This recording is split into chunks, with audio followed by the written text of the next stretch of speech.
시작할까요?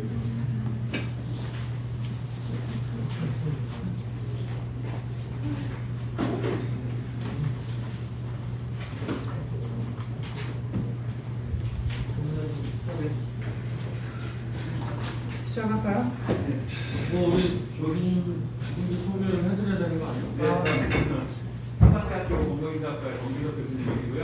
지금은 국제교류원 원장님으로 계세요. 한밭대. 저희 디스텝의 인사위원회도 위원이시기도 하고 디스텝 설립 과정에서도 기획 과정에서도 굉장히 중요한 역할을 했던 분입니다.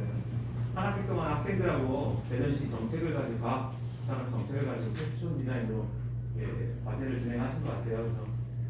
그래서 내년 학생들하고 발표를 할 텐데요. 아마 주제가 4개 보신 것처럼 보시고 오늘 자리는 학생들이 잘했다 못했다 평가하는 자리가 아니고 우리는 정책을 분석해서 우리한테 의제를 던졌으니까 우리는 이걸 받아서 디테일이 어떤 뭐랄까 의제들을 발굴해야 될지 어떤 것들을 어떤 그 임플리케이션을 가지고 우리 정책을 발굴해야 될지 그 위주로 논의가 되는 자리였으면 좋을 것 같습니다. 네, 공석 교수님 박수로 환영하겠습니다. 안녕하세요. 한밭대학교 공무행정학과 권기석이라고 합니다. 오늘 말씀드릴 내용은요, 저희 지난 학기에 캡스톤 디자인이라고 해서 이제 학생들 실습 기반의 수업이 있는데 4가지 세부 주제로 나눠서 이제 각 팀별로 이렇게 작업을 한 거거든요. 그래서 오늘 팀별로 한 명씩 왔는데요. 그 4가지가 이제 처음에는 이제 좀 정성적으로 대전시 여기 보시는 것처럼 산학연 협력 시스템 현황과 발전 방향에 대해서 한번 짚고 그 다음에 이제 특허 분석하고 그 다음에 논문 분석, 그 다음에 정부 문서. 그래서 대전시 이정호 과장님이 대전시에서 대전시 의회에 매년 보고하는 과학산업과 관련된 문건들이 있거든요. 그래서 그 문건에 있는 텍스트들을 추출을 해서 대전시의 과학산업 정책이 어떻게 진화해 왔는지 그렇게 분석하는, 그렇게 해서 정성적인 분석을 맨 처음에 하고 그 다음에 특허, 그 다음에 언론, 그 다음에 정보 문서, 그렇게 해서 3가지를 묶어서 전체적으로 이제 빅데이터 분석이라고 할 수 있겠는데요. 저희가 이제 아까도 말씀 주셨는데 디스텝의 미션 중에 하나가 대전이라는 지역을 단위로 해가지고 산업이나 경제를 분석을 해서 그 분석을 기반으로 해서 대전시가 어떻게 앞으로 전략을 짤 것인가에 대한 일종의 예비 분석이랄까요? 아니면 방법론이랄까요? 아니면 이런 식으로 앞으로 디스텝에서 이런 일을 하면 좋지 않을까라는 측면에서, 그래서 우리 본부장님하고 이제 상의해서 같이 이렇게 좀 내용을 공유했으면 좋겠다 이렇게 생각을 했습니다. 그래서 저희가 내용이 많기 때문에 간략간략하게 하려고 하고요. 4팀이 발표를 하겠습니다. 그래서 첫 번째 팀 우리 조성환 학생이 정성적인 분석에 대해서 얘기할 건데요. 그 내용 중에 조금 약간 강한 말들이 있는데 여러분들 학부생이 한 거라고 좀 이해해 주시고 그렇게 이해해 주시면 되겠습니다. 네, 고맙습니다. 조성환 학생 부탁드리겠습니다.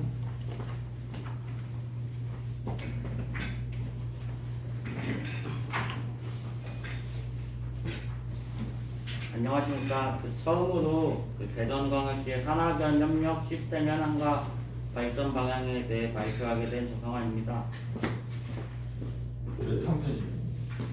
이제 졸업했습니다. 2월달에. 2월에? 네. 축하합니다. 저희 1조는 세부적인 내용에 앞서서 시의 정책을 중심으로 거시적으로 먼저 바라보고자 접근을 했습니다. 그리고 연구 배경인데요. 준비한 자료에 앞서서 정치나 경제, 사회적으로 중요한 이슈들을 중심으로 이번 연구가 어떤 상황을 바탕으로 진행됐는지를 먼저 말씀드리겠습니다. 첫 번째로 통계에 따르면 우리 대전은 세종시와 수도권으로 인구 유출이 매년 있어서 매년 8,000명이 넘는 인구가 감소하고 있고, 산업연구원에 따르면 지역경제 성장 쇠퇴지역에 진입한 지 6년이 되었습니다. 다음으로 4차 산업혁명과 이에 따른 정부의 한국판 뉴딜 정책 속에 대전시는 그 과학 도시로서 가장 중요한 역할을 맡고 있다고 할 수 있습니다. 세 번째로 작년 10월 혁신도시로 지정되면서 지역경제 활성화의 기대감이 높아지고 있습니다. 네 번째로 광역시와 도를 중심으로 한 전국의 광역자치단체 통합 움직임에 따라 대전도 세종과 충청 메가시티를 이루기 위한 대화를 시작했습니다. 이렇게 저희는 지금 대전시가 기존에 추진하던 정책과 앞으로의 상황을 반영한 새로운 산업 정책이 복합적으로 재정립되어야 할 시기라고 생각했기 때문에 우리 대전 지역 경제의 성장을 위한 발전 방향을 제시하는 것을 이번 발표의 목표로 삼았습니다. 그럼 이제 목차를 보겠습니다. 첫 번째로 저희 발표의 핵심이라고 할 수 있는 산학연 클러스터의 전반적인 이론과 그것이 도시의 성장에 있어 어떤 역할을 하는지 알아보았습니다.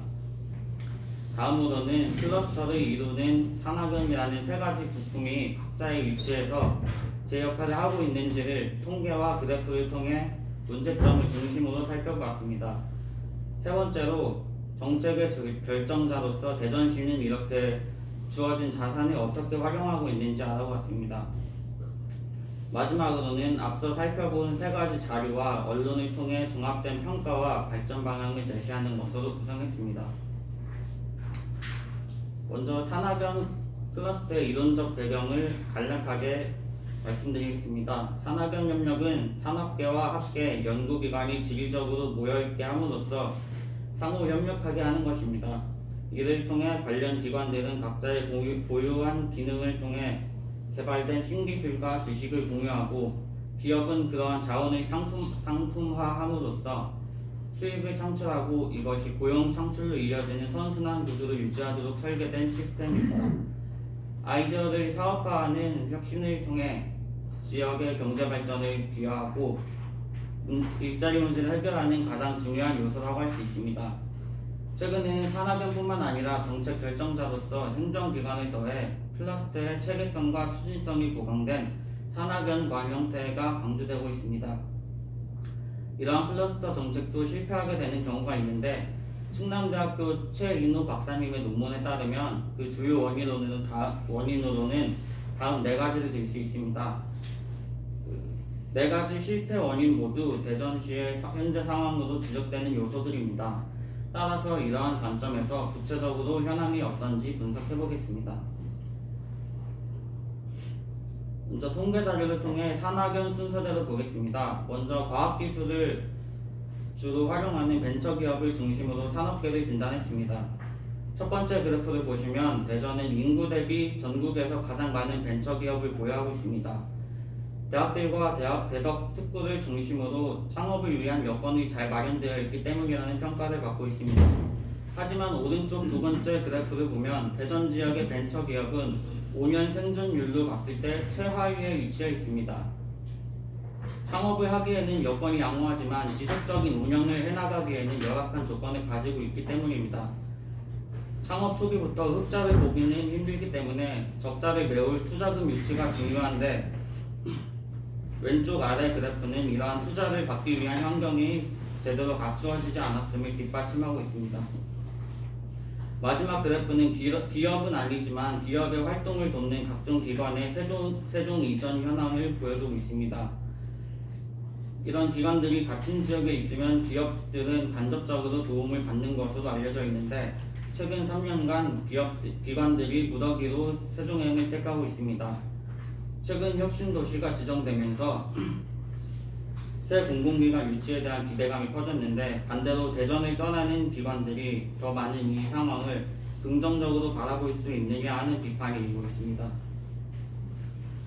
다음으로는 학계에 대해 살펴보겠습니다. 교육부에 따르면 대전은 충남에 이어 고등학생 수 대비 대학 정원이 가장 많은 것으로 조사됐습니다.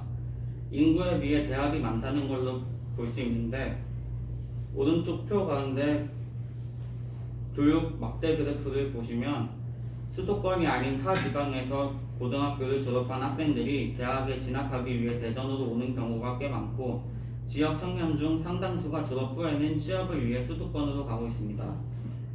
세 번째 그래프는 청년뿐 아니라 모든 연령의 이동 특징을 보여주고 있습니다. 10대에서 40대에 걸쳐 상당히 많은 사람들이 세종시로 이동하고 있습니다. 이들은 현재 대전의 인구 감소에서 절대 다수를 차지하고 있습니다. 20대 막대 그래프를 보면 충남, 충북, 경상, 전라권에서 매년 3,000명이 대전에 오고 동시에 비슷한 인구가 수도권으로 떠나고 있습니다. 결국 대전은 타 지방 청년들이 수도권으로 가는 중간 단계의 성격을 가지고 있다고 할 수 있습니다. 마지막 그래프는 통계청이 전국 주요 4개 권역에 대해 대학교 졸업 지역과 첫 직장의 지역을 토대로 이동을 비교한 것인데, 주황색의 비율이 클수록 대학 졸업생이 다른 지역으로 취업하는 비율이 높다는 의미입니다. 주황색의 비율이 상대적으로 작은 전라권과 경상권은 원래 머물던 지역에 취업하는 비율이 70% 정도인 반면, 충청권은 수도권과 지리적으로 인접해 있다는 점과 애초에 타 지역 출신 대학생들이 많았다는 점 때문에 절반이 넘는 대학생들이 졸업 후에는 충청권을 떠나는 것으로 조사됐습니다. 마지막으로 연구기관 현황에 대해 살펴보겠습니다. 한국과학기술기획평가원의 자료에 따르면 정부의 연구개발비 추이는 첫 번째 그래프와 같습니다. 대전에서의 예산 집행은 서울과 경기보다도 크고, 서울과 경기와 달리 대전은 꾸준한 성장세도 보이고 있습니다. 대덕특구가 그만큼 큰 비중을 차지하고 있기 때문입니다. 이러한 예산 투입에 힘입어 대덕특구는 오른쪽 통계와 같이 큰 사업화 성과를 보였습니다. 하지만 이런 대덕특구의 성장이 지역 경제에도 그만큼의 도움을 주었는가 하는 아쉬움이 있습니다. 진정한 과학도시가 되기 위해서는 단순히 대덕특구가 위치해 있는 것을 넘어서 긴밀한 연결이 필요합니다. 세 번째 자료를 보면 대전의 연구원 수는 늘어나는 반면 전국에서 차지하는 비중은 줄어들고 있습니다. 전국에서 대전이 차지하는 연구개발 역량이 줄어들고 있는 것입니다. 그 이유로 국정감사 자료에 따르면 대덕특구 내 정부 출연 연구기관 26곳 중 22곳이 전국의 61곳의 분원을 운영하고 있는 것으로 나타났습니다. 또 특히 정부는 2019년부터 충북 청주와 경남 창원을 비롯해 전국 12곳에 강소연구개발특구를 조성하고 있기 때문에 대덕특구의 경쟁력은 점점 약해질 수밖에 없다는 것이라는 전망입니다. 마지막 자료는 대덕특구의 대외 환경과 역량을 바탕으로 한 수학 분석 결과입니다.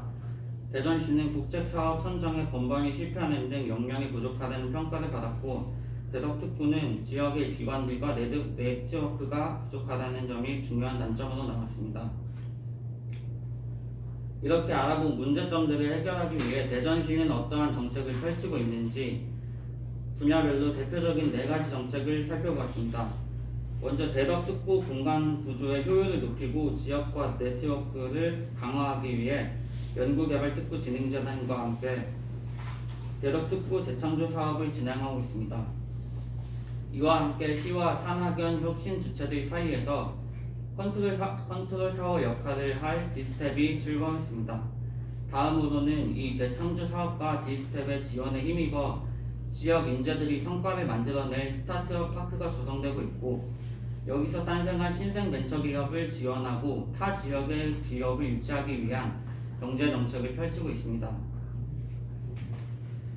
이 4가지 정책에 대해서 더 자세히 알아보겠습니다. 언론기사에서 문제점으로 자주 거론된 이슈들을 바탕으로 구성했습니다. 먼저 대덕연구개발특구 재창조 사업입니다. 이 사업을 통해서 산학연 클러스터가 본격적으로 가동돼서 R&D를 산업화로 연결하는 긴밀한 협조관계를 유지한다면 연구개발특구 내 기관이 다른 지역으로 쉽게 이전하지 못하게 하는 하나의 요인이 될 것이라는 전망입니다.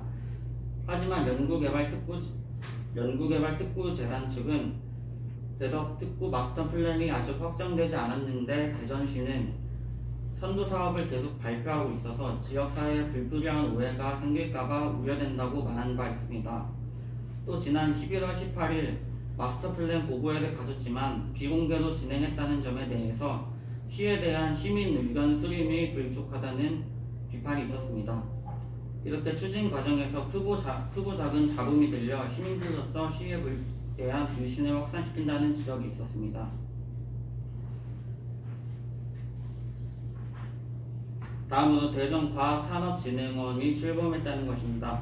그동안 대덕연구개발특구는 국가의 연구단지로서 그 역할은 충실히 해왔지만 대덕특구라는 지역성을 바탕으로 대전의 혁신자원들을 하나로 묶는 역할을 할 마땅한 기관은 없었는데 리스텝이라는 컨트롤타워가 출범함으로써 대전이 지역혁신을 이루고 4차 산업혁명 특별시로 도약하기 위한 발판을 마련했다는 평가를 받고 있습니다.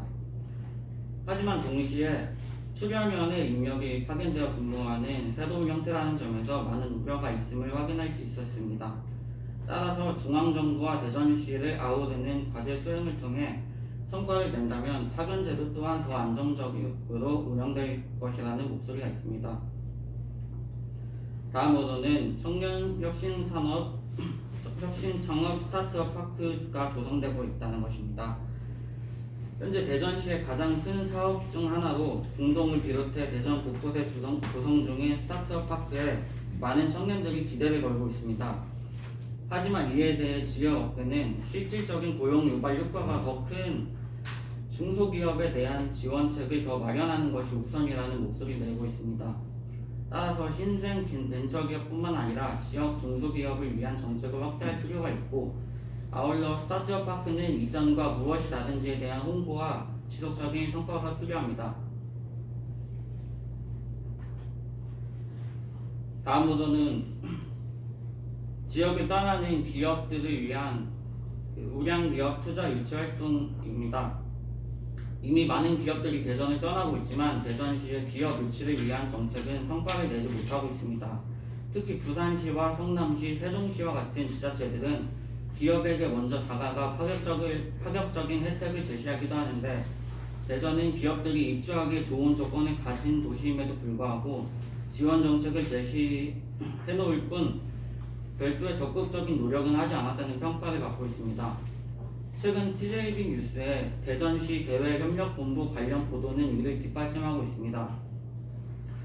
다른 지자체의 대외협력본부는 중앙정부와 국회와의 소통뿐 아니라 기업 유치 역할까지 맡고 있는데, 97년 설립된 대전의 대외협력본부는 지금까지 기업 유치는 하지 못하고 단순한 업무 협조 요청과 의전에만 신경 쓰고 있다는 보도가 있었습니다. 13명의 직원을 배치한 대구와 부산에 비해 대전은 7명으로 그 수가 적고 6개월마다 인사 이동이 있어 전문성을 기대할 수 없다는 지적입니다. 마지막으로 평가와 발전 방향을 말씀드리겠습니다. 먼저 수많은 벤처기업이 대전에서 성장해서 수도권으로 이전하고 있습니다. 이처럼 스타트업이 성장해 몸집이 커진 후에 수도권으로 이전하는 것이 하나의 공식으로 유지된다면 결국에는 인구와 기업의 유출을 위해 시의 예산을 투입해 육성하는 셈입니다. 기업이 내는 세금뿐만 아니라 지역의 관련 산업, 기업 직원의 지역 소비가 모두 떠나는 것이기 때문에 그 파급력은 매우 크다고 할 수 있습니다. 스타트업 파크는 창업과 초기 투자를 용이하게 할 수 있는 좋은 정책이지만 그 기업이 성장해 중견기업이 되어서도 대전에 남아있을지에 대한 고민도 필요해 보입니다. 스타트업의 초기 투자와 대전시 공공성격의 투자 펀드를 넘어 대규모의 자본 조달이 필요한 시점이 오면 기업은 결국 대전을 떠날 수밖에 없습니다. 따라서 시 차원에서 최근 결정된 대전형 뉴딜펀드 운영과 더불어 성남 판교 테크노밸리의 경우와 같은 대형 민간 투자 자본을 유치하는 등의 기업하기 좋은 도시로 거듭나려는 노력이 필요합니다. 언론을 통해 살펴본 대전시는 세부적인 단기 선도 과제들은 많지만 이를 하나로 엮는 장기적인 산업정책이 명확하지 않다는 지적이 많이 있었습니다. 최근 이루어지고 있는 충청권 메가시티 구상과 혁신도시 관련 정책을 포함하는 거시적인 장기 로드맵을 마련한다면 시민들의 혼란을 방지하고 시정을 추진함에 있어 더 큰 지지를 받을 수 있을 것이라는 전망입니다. 마지막으로 이번 연구에서 대전의 지역경제와 산학연 생태계에서 가장 크고 공통된 문제로 제기된 것으로 대전시는 정책 추진에 무기력하고 지역 경제에 무관심하다는 점이 있었습니다. 이러한 평가의 바탕에는 보이지 않는 수많은 노력이 있어 왔음에도 실제 성과로 이어지지 못하는 경우가 많았고 그러한 악순환이 계속되어 왔기 때문에 성공에 익숙하지 않다는 지적이 있었습니다. 따라서 이제는 주도적으로 대외 환경을 분석하고 다른 지자체에 앞서 선제적인 정책을 수립하는 것이 중요해 보입니다. 정부의 지역 주도형 뉴딜과 지역 발전 투자 협약을 적극적으로 활용하는 것이 좋은 방법이 될 수 있을 것이라고 생각합니다. 이상으로 발표를 마치겠습니다. 감사합니다. 저희가 시간이 많지 않아서 바로 다음 발표를 하고요. 그 발표를 4개 다 한 다음에 그 다음에 질문 Q&A 세션 가지도록 하겠습니다.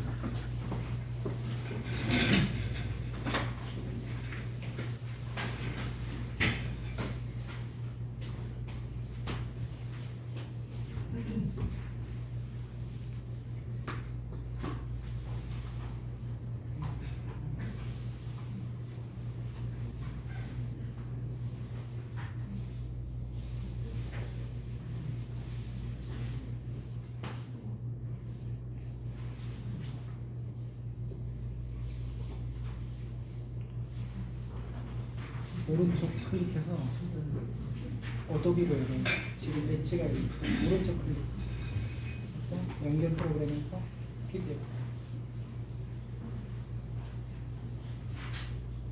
전체 화면 전체 메뉴 전체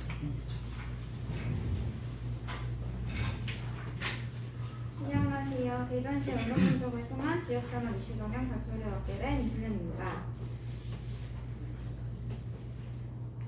먼저 연구를 진행하게 된 배경 및 목표입니다. 대전의 지속적인 인구 유출 및 지역 경장 성장 세대, 4차 산업혁명 시대의 도래 및 코로나19로 인한 가속화, 혁신도시 지정으로 대전시는 새로운 전략, 이후 발전 방향이 필요해졌습니다. 따라서 저희는 본 연구를 통해 지역의 지리적, 산업적 전략, 특징 및 사회적 요구를 이해하고 지역 산업의 수요와 발전에 대한 이슈를 노출하여 산업정책을 위한 혁신 방안을 제시할 것입니다. 궁극적으로는 지역 내 일자리 창출, 지역 내 취업, 좋은 기업 형성의 선순환 구조의 지역 발전을 도모할 수 있을 것입니다. 본 연구의 연구 범위 및 방법입니다. 첫 번째로 연구 범위입니다.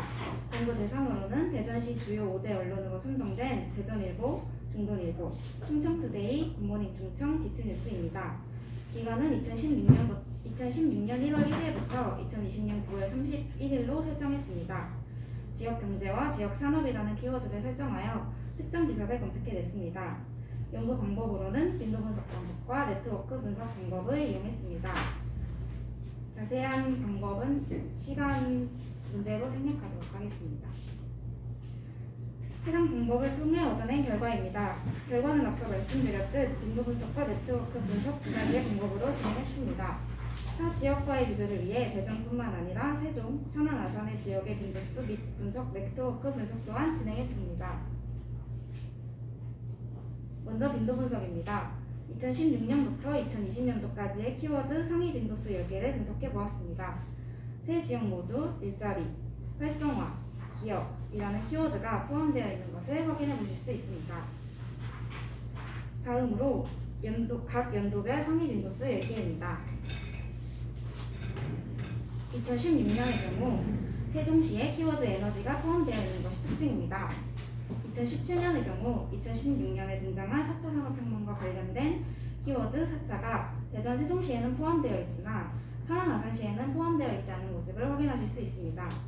2018년의 경우 2017년에 이어 키워드 4차가 대전 세종시에 포함되었으며 천안 아산시의 경우 키워드 산업단지와 조성이 포함되어 있는 것을 확인하실 수 있습니다.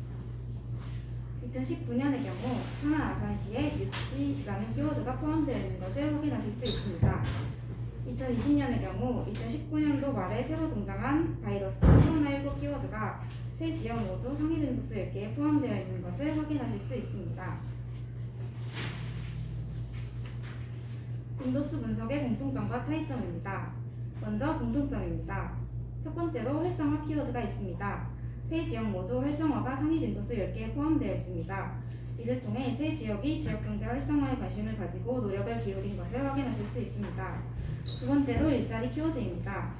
해당 키워드를 통해 세 지역 모두 양질의 일자리 창출에 관심을 가지고 있으며 이와 관련된 정책을 시행하고 있음을 확인하실 수 있습니다. 마지막으로 코로나19 키워드입니다. 2019년도 말에 등장한 신종 바이러스인 코로나19 키워드가 세 지역 모두 상위권에 속해 있었습니다.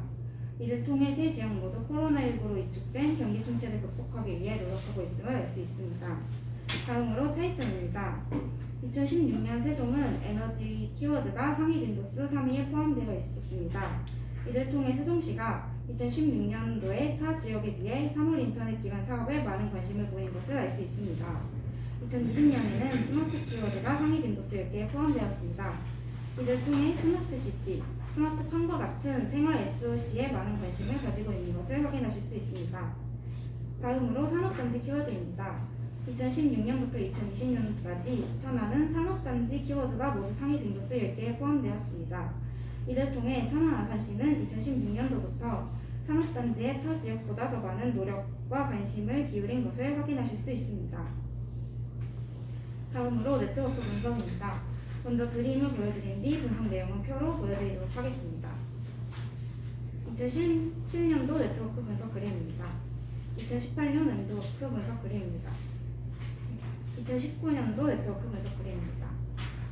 2020년도 네트워크 분석 그림입니다. 분석의 군집을 정리한 표입니다. 대전시의 경우 2016년부터 대덕특구가 네트워크 군집에 등장하기 시작했습니다. 이를 통해 2016년도부터 대전시는 대덕특구 활성화에 관심과 노력을 기울인 것을 확인하실 수 있습니다. 2017년부터 2019년도 3년도의 기간 동안 대전시는 4차 산업혁명이라는 군집이 등장했습니다. 이를 통해 대전시가 타 지역에 비해 4차 산업혁명에 관심을 가진 모습을 확인하실 수 있습니다. 2019년의 경우 지역경제 활성화, 지역화폐가 등장했습니다. 이를 통해 대전시는 온통대전이라는 지역화폐를 활용해 지역경제 활성화를 도모하려고 한 것을 확인하실 수 있습니다. 2020년의 경우 코로나19 지역화폐 경기 침체가 등장했습니다. 코로나19로 인해 경기 침체가 진행되었으며 이를 극복하기 위해 지역화폐를 더 활성화한 모습을 확인하실 수 있습니다. 다음으로 세종시와 천안 아산시입니다. 세종시의 경우 2016년 에너지 IoT 산업이라는 분집이 등장했습니다. 이를 통해 세종시가 같은 연도 타 지역에 비해 사물 인터넷 관련 산업에 관심을 가지고 사업을 진행하려고 한 모습을 확인하실 수 있습니다. 또한 2019년도에는 스마트시티라는 분집이 등장했습니다. 이를 통해 타 지역에 비해 생활 SOC에 많은 관심을 가지고 사업을 진행한 모습을 확인하실 수 있습니다. 2017년도에는 인구정책이라는 분집이 등장했습니다. 세종시가 늘어나는 인구에 대비해 정책을 마련하는 모습을 확인하실 수 있습니다. 천안 아산시의 경우 2017년도에 기업 투자 유치라는 분집이 등장하였으며 2019년도에 투자 협약이라는 분집이 등장했습니다. 이를 통해 천안 아산시가 기업 투자 유치에 많은 노력을 기울이고 있으며 실제로 많은 투자 협약을 맺은 것을 확인하실 수 있습니다. 본 연구를 통해 저희 팀이 내린 결론입니다. 대전시는 2016년 3D 프린팅 지역센터 구축 사업에 선정되었으며 정부의 수도권 연구개발 역량 집중 정책에 반발함과 동시에 대덕특구 육성에 많은 노력을 기울였습니다. 또한 창업 지원 사업에 348억 원을 투입하는 등 창업에 대한 관심 또한 가지고 있는 것을 확인하실 수 있습니다. 2017년에는 대전의 4차 산업혁명 특별시로 만들기 위해 4차 산업혁명 특별시 대전 육성 공동 컨퍼런스 개최 등 많은 노력을 기울였으며 2016년도에 선정된 3D 산업 육성 사업에도 꾸준한 관심을 가지고 노력을 기울이고 있는 모습을 확인하실 수 있습니다. 2018년도에는 2017년도에 이어 4차 산업혁명 특별시를 위한 사업에 2조 8천억을 투입하였으며 청년 취업 희망카드와 청년 희망 통장 등 청년 일자리 정책을 시행했음을 확인하실 수 있습니다. 2019년에는 이전과 마찬가지로 대전의 4차 산업혁명 특별시로 만들기 위해 바이오 메디컬 산업 규제 자유특구 지정 등을 진행했으며 지역 경제 활성화를 위해 지역화폐 발행을 결정했습니다. 또한 일자리 종합 박람회 및 소상공인 창업 박람회를 개최하는 등 중소기업 일자리 사업에 많은 관심을 기울이고 있으며 문재인 정부 출범 후 국토부 도시재생 뉴딜 사업 공모에 선정된 7곳에도 많은 관심을 가지고 있던 모습을 확인하실 수 있습니다. 2020년에는 7월 국토교통부에 혁신도시 지정 신청서를 제출, 같은 해 10월 혁신도시로 지정되었습니다. 또한 코로나19로 침체된 지역 경제를 활성화하기 위해 지역 소상공인 종합대책 지원 등의 노력을 기울였으며 소상공인과 자영업자를 위해 7월 발행 예정이었던 지역화폐 운동대전을 2개월 앞당긴 5월에 발행했습니다. 다음으로 저희 팀이 내는 시사점입니다. 첫 번째로 인구 유출에 대해 상대적으로 낮은 관심도를 가지고 있다는 것입니다. 2020년 11월 대전시 인구 147만이 무너졌습니다. 3년 전만 해도 150만 명을 넘겼으나 매년 1만 명 이상 인구가 줄어들면서 급기야 올해 들어 147명의 선도 깨진 것입니다. 이는 매우 심각한 문제임에도 분석 결과를 보았을 때 인구 유출과 관련된 정보는 상위권에 속하지 않았으며 실제 기사가 발행된 수 또한 많지 않았습니다.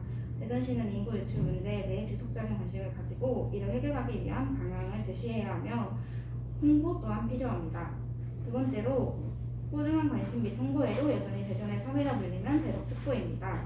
2016년 인구수 및 네트워크 분석 결과에서부터 대덕특구와 관련된 키워드는 꾸준히 등장했습니다. 하지만 대전시 지역민들에게 여전히 대덕특구는 멀기만한 존재로 느껴지고 있습니다.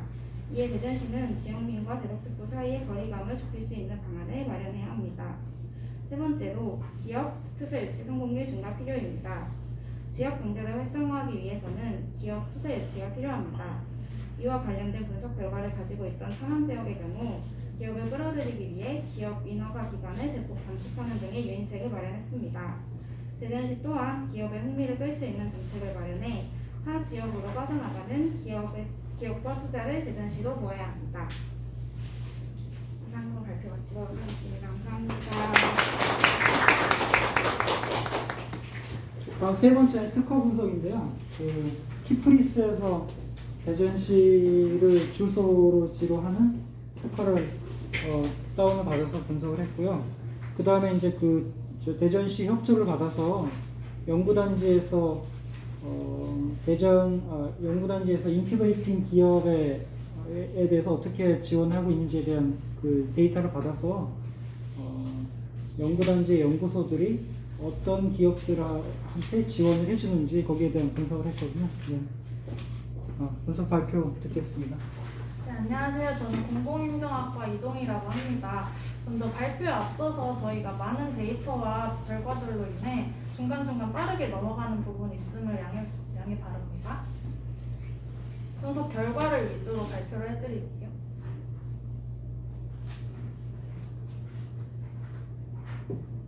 분석 목적 및 범위도 잠깐 스킵을 하겠습니다.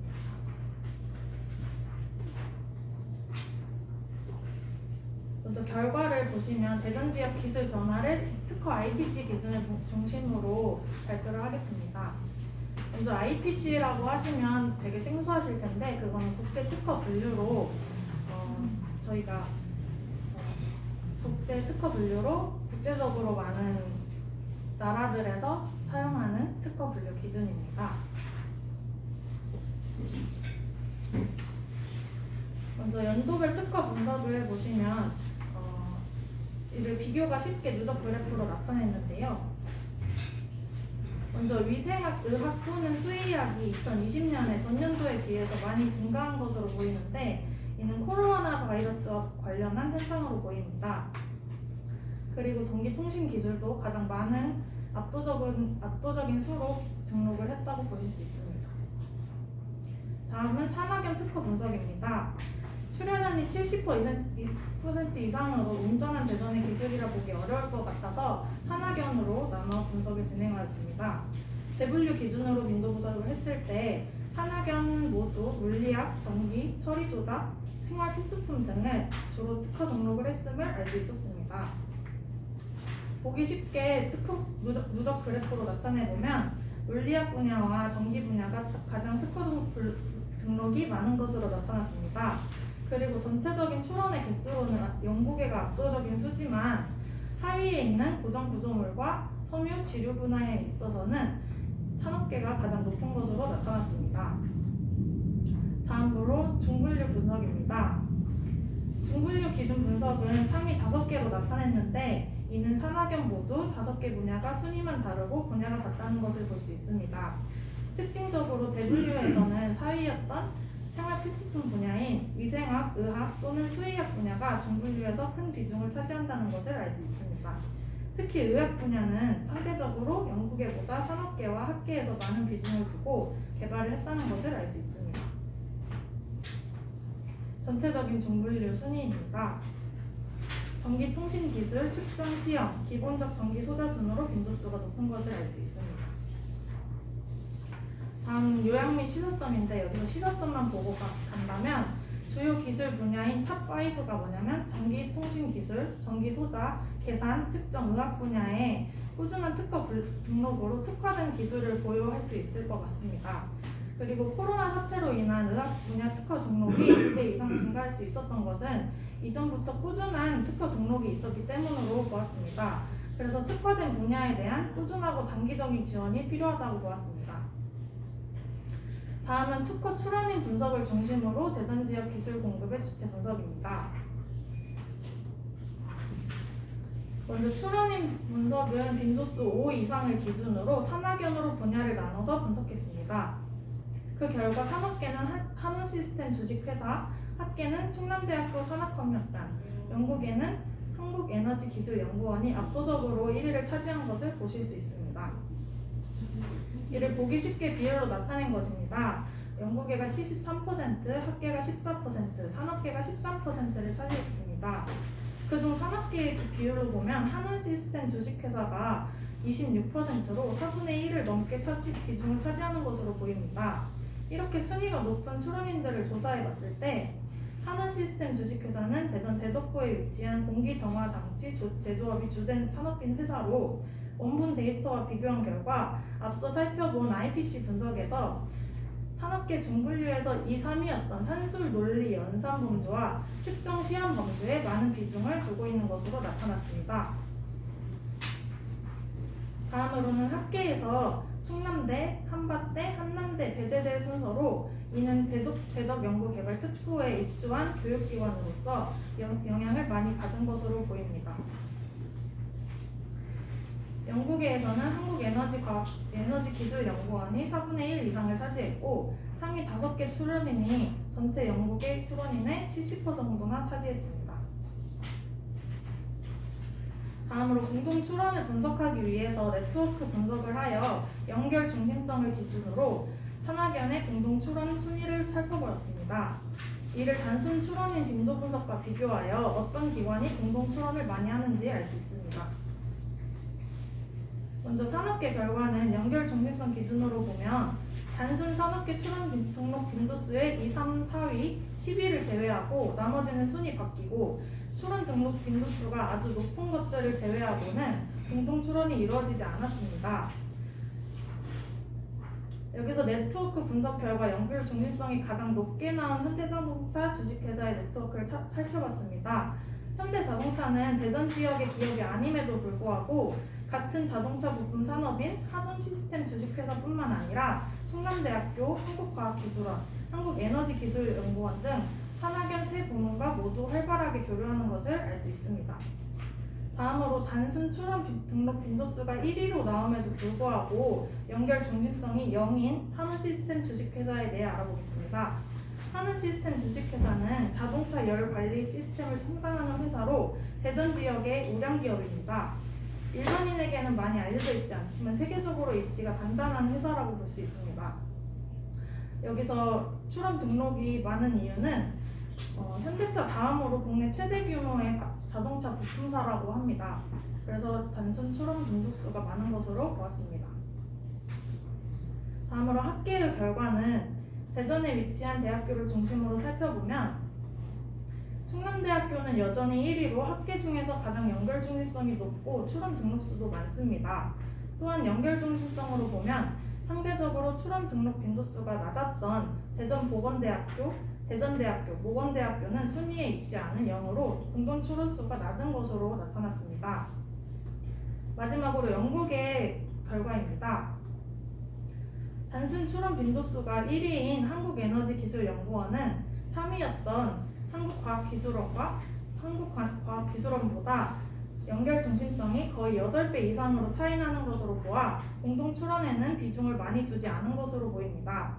또한 한국기초과학지원연구원은 단순 출원 등록 빈도수가 적은 10위임에도 불구하고 연결 중심성이 꽤 높은 결과로 나온 것을 보아 공동 출원의 빈도가 높은 것으로 나타났습니다. 그리고 단순 출원 등록 빈도수에서 순위권에 있었던 국방과학연구소나 한국항공우주연구원, 한국지질자원연구원은 연구계와 달리 산업계와 학계에서는 출원수가 낮기도 하고 관심도가 낮아서 연결 중심성도 낮게 나온 것으로 보입니다. 다음은 요약 및 시사점입니다. 여기서도 시사점만 보고 가시면 연결 중심성이 없거나 적은 주체들에게 협력 연구를 할 수 있는 시스템을 구축한다면 다양한 기술 분야로 발전할 수 있음을 알 수 있습니다. 그리고 대덕 연구 개발 특구 입주 교육기관들, 그러니까 대학들뿐만 아니라 대전 지역의 교육기관들이 자유롭게 연구 개발할 수 있는 지원책을 마련함이 필요합니다. 다음으로 정부 출연기관의 기술 지원 현황 분석입니다. 이는 대전시의 자료 제공을 토대로 대전 대덕특구 정부 출연기관의 기술 지원 현황을 살펴볼 것입니다.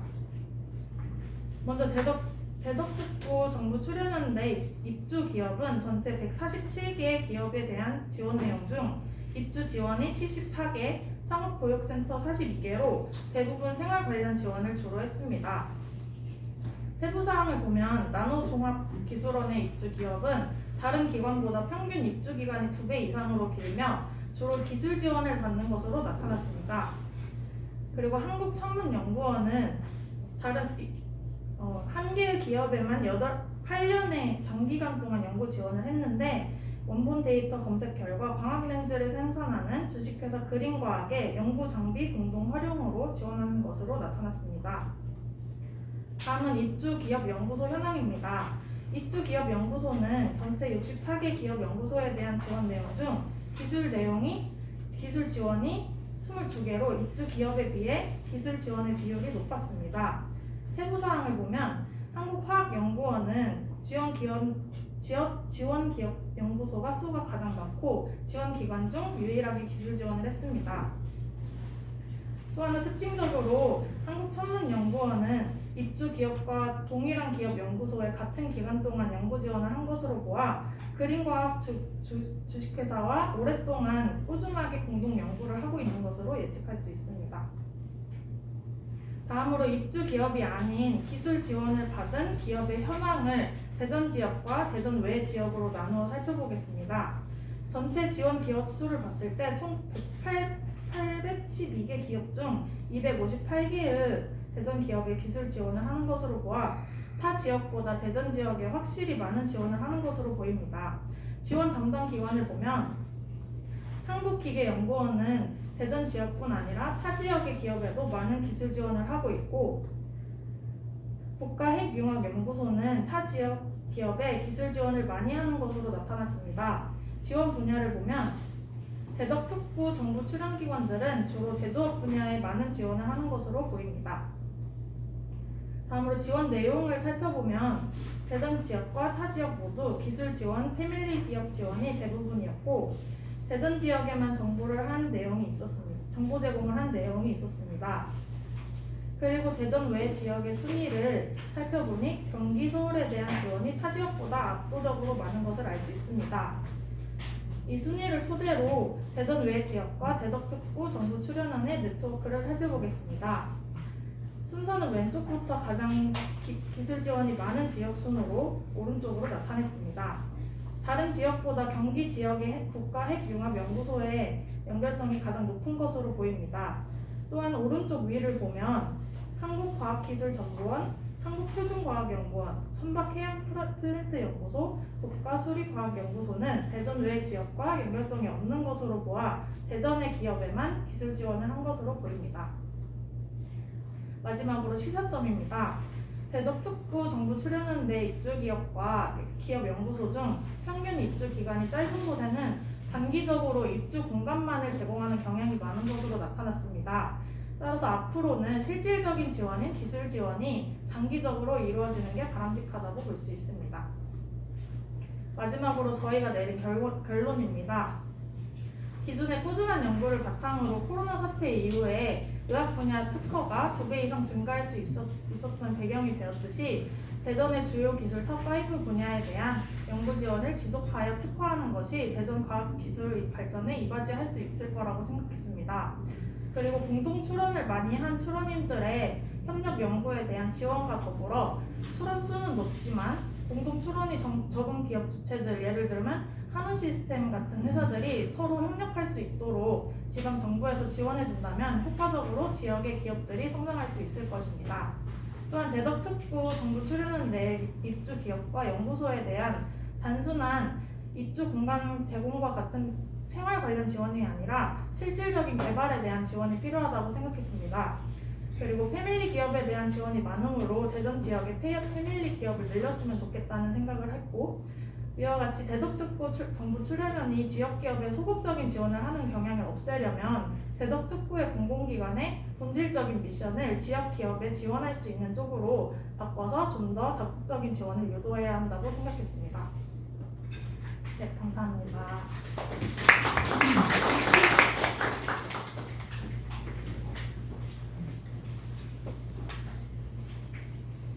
마지막으로 정부 문서 텍스트 분석인데요. 그 대전시에서 대전시 의회에 이제 매년 보고하는 문서에서 텍스트를 추출해서 빈도와 네트워크를 분석한 내용입니다.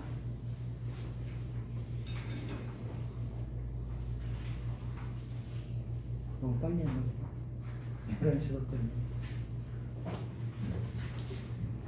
안녕하세요. 대전광역시 과학산업정책 동향 분석을 진행한 4팀 김윤이라고 합니다. 저희는 앞선 2조와 같이 진행하겠습니다.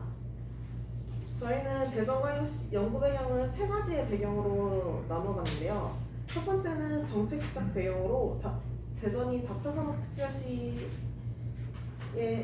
중앙에 있다는 것과 또 혁신도시로 지정되어 있다는 것, 또한 과학기술 정책이 가진 특성에 있어서 이 정책의 연구가 필요하다고 느꼈습니다. 과학기술은 개발과 상용화 단계에서 시간 비용과 금전 비용이 중소기업은 감당하기 어려운데 이러한 특성에 의하여 정책적 뒷받침이 필요하다는 것을 들어 이러한 연구가 필요하다는 것을 느꼈습니다. 또한 사회적으로는 대전의 인구유출 문제와 미스매치 경제의 심화를 배경으로 선택하였고, 환경적 배경으로는 대전광역시가 대덕특구라는 엄청난 자원을 갖고 있다는 것에서 연구 배경으로 선택하게 되었습니다. 저희 연구 목표는 과학도시 대전의 지역 발전 방안을 모색하는 것으로 선택하였으며, 이러한 목표를 이루기 위하여 연구를 진행하였습니다. 연구 방법 및 과정은 2조가 진행한 방법과 같고요. 저희는 대전광역시의 2010년부터 2020년 9월까지의 주요 업무 보고서를 활용하였으며 11년간의 데이터를 활용하는 이유로 2년, 3년, 3년, 3년 단위로 나누어 분석을 하였습니다. 지금 현재는 대전광역시에서 과학산업국으로 운영이 되고 있지만 과학산업국의 변천 과정을 잠깐 보고 지나가자면 2008년에서 2010년까지는 경제과학국으로 운영되었으며 2011년에는 과학기술특화산업추진본부, 2012년부터 15년까지는 과학문화산업본부로 운영되었고 2016년부터 18년까지는 과학경제국으로서 활동했습니다. 그리고 2019년 이후에는 지금의 과학산업국으로 운영되고 있습니다. 과정은 저희가 빠르게 넘어가고 분석 결과를 보여드리겠습니다. 대덕특 2010년부터 2011년도의 텍스트 분석 결과입니다. 대덕특구 사업 관련 기업 연계 및 투자에 관련한 텍스트들이 많이 추출되었으며 중소기업 간 협력을 통한 일자리 유치 및 지역경제 활성화에 관심을 갖는 단어가 많이 나타났습니다. 또한 대전 마케팅공사의 설립을 배경으로 하여 마이스 산업에 대한 관심도 증가한 것으로 보였습니다. 또한 엑스포 재창조 사업에 대한 발판을 마련하고 있는 것으로 나타났습니다. 2012년부터 2014년도의 텍스트 분석 결과를 보여드리겠습니다. 2012년도에는 과학문화산업본부로 변화하면서 2012년부터 문화산업과 관광산업 유치에 대한 관심이 증가한 것으로 보입니다. 또한 2013년 박근혜 정부의 국정과제인 창조경제의 등장으로 이를 실현하기 위한 대덕특구의 관심도가 높았습니다. 또한 과학벨트를 본격적으로 실행하기 시작한 시기이며 본격적으로 엑스포 재창조 사업에 대한 움직임도 나타나기 시작하였습니다. 2015년부터 17년도의 텍스트 분석 결과에서는 2016년 과학경제국으로 변화하면서 서민경제 안정과 지속가능한 일자리 대책에 대한 관심이 증가한 것으로 보입니다. 그래서 이를 위한 강소기업 지원과 신재생 에너지 같은 신산업에 대한 관심이 증가한 것으로 보입니다. 또한 이 시기에 비하여 문화 콘텐츠 사업에 대한 관심도가 감소한 것으로 나타났습니다. 2018년도부터 2020년도 텍스트 분석 결과로는 문재인 정부의 출범 이후 정부의 재생에너지 3공이동 정책의 영향으로 인해 친환경 신재생 에너지에 대한 관심이 높아진 것으로 나타났습니다.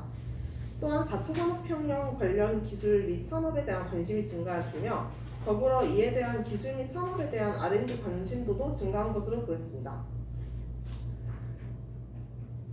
이와 같은 빈도수를 통하여 네트워크 분석을 하였는데 대덕특구와 대전마케팅공사, 신재생에너지, 국방산업단지, 과학기술인 활용, 대전경제 마케팅의 분집이 나타났습니다. 대덕특구 분집에서는 대덕특구를 통해 국방, 바이오, 나노융합, 물산업 등의 신산업개발과 지원사업에 관심이 높아졌다는 걸 알 수 있었으며 대전마케팅공사 분집에서는 마케팅공사의 설립을 배경으로 마이스 산업 및 문화산업과 관광산업이 연계되어 있음을 알 수 있었습니다. 또한 신재생에너지의 분집에서는 신재생에너지를 통한 지역경제 활성화와 산학연 협력과 고용창출 노력을 하였다는 것을 알 수 있었습니다. 과학기술인 활용 분집에서는 과학기술인을 활용하여 사업 및 프로그램을 진행하고 계획했던 것을 알 수 있었으며 대전경제 분집은 과학경제국의 영향으로 인하여 대전경제 관련 분집이 등장한 것으로 알 수 있었습니다. 또한 마케팅을 통하여 경제 발전 방안에 대한 관심이 있었던 것으로 보입니다.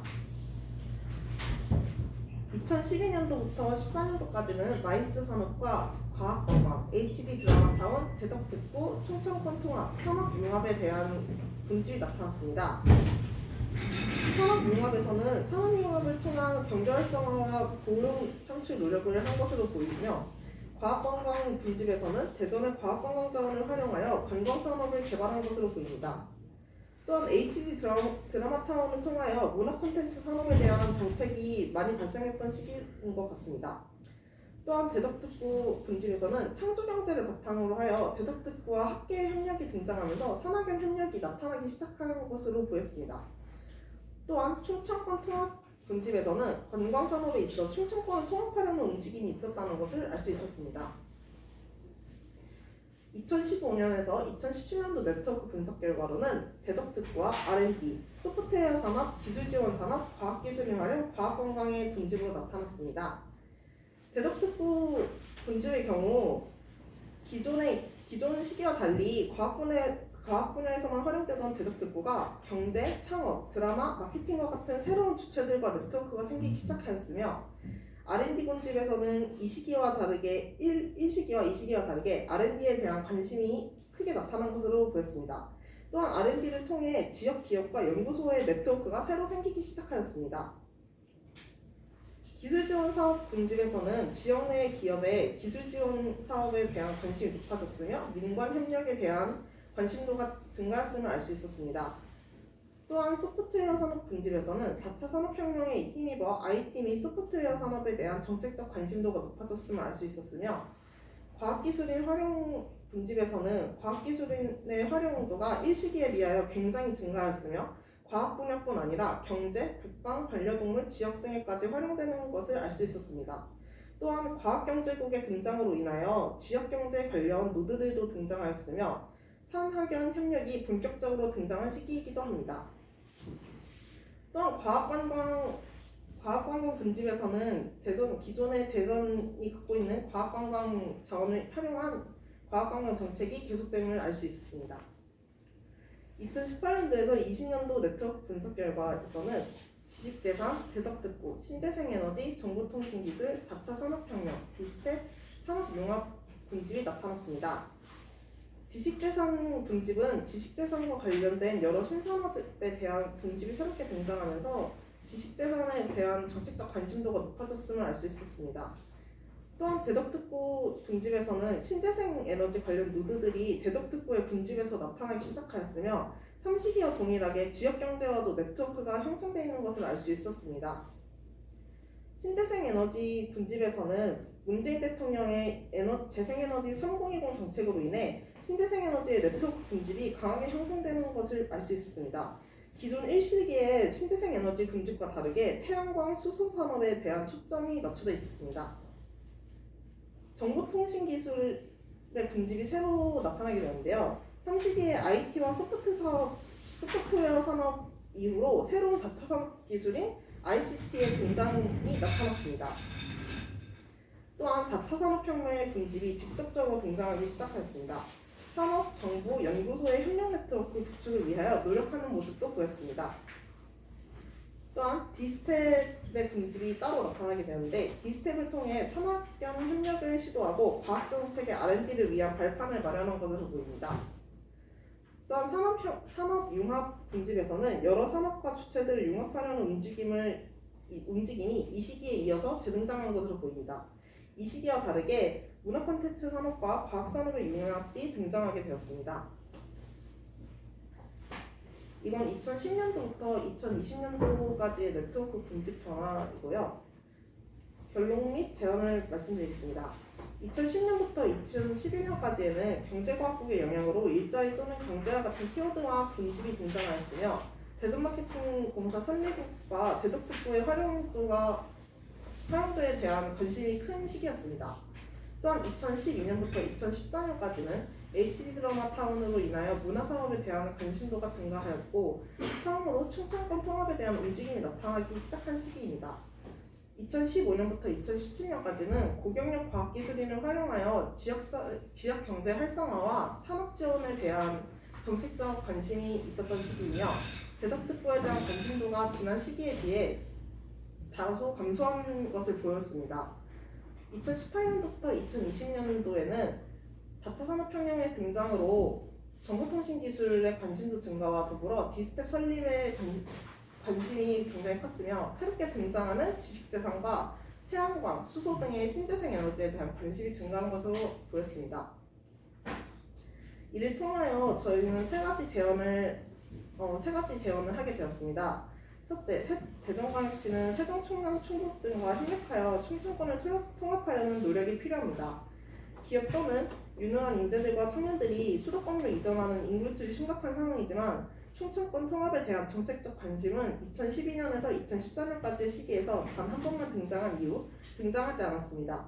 이에 따라 대전광역시는 충청권 통합에 좀 더 정책적 관심을 쏟고 충청권이 함께 협력하고 단합하여 경쟁력을 높임으로써 함께 성장하는 동반자의 길을 걸어가야 합니다.